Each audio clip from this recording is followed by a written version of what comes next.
என் சொந்தங்கள் அனைவருக்கும் கதை பெட்டகத்தின் வணக்கங்களுடன் வாழ்த்துகள். ஒரு ஆண்மான் காட்டில் அலைந்து திரிந்து கொண்டிருந்தபோது அதற்கு தாகம் ஏற்பட்டது. தண்ணீரை தேடி ஒரு ஓடையின் அருகே வந்தது. தாகத்தால் வயிறுமுட்ட நீரை பருகியது.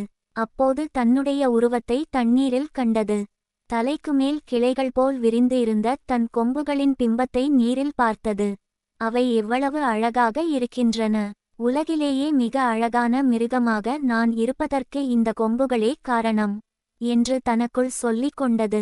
சொல்லியவாறே கீழே குனிந்த மான் ஒல்லியான தன்னுடைய கால்களை பார்த்தது. மிகவும் ஏமாற்றமடைந்தது. இல்லை, இந்த கால்கள் என்னை அழகில்லாதவனாக்குகின்றன.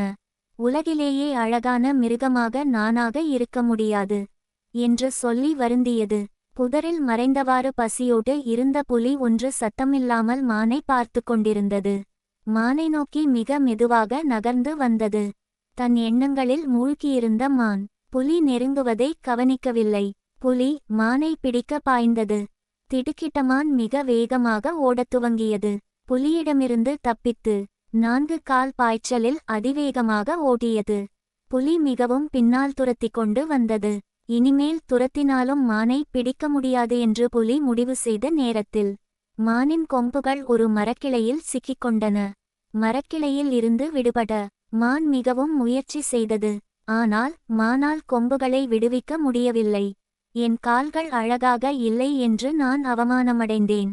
நான் தப்பித்துக் கொள்ள அவைதான் எனக்கு உதவி புரிந்தன. என் கொம்புகளை நினைத்து நான் பெருமிதம் அடைந்தேன்.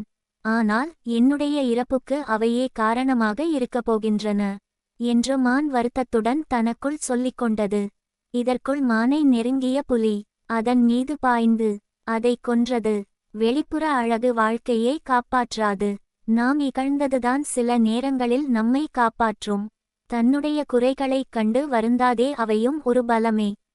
என் இனிய தமிழ் சொந்தங்களே, சப்ஸ்கிரைப் பண்ணி ஆதரவு தாருங்கள்.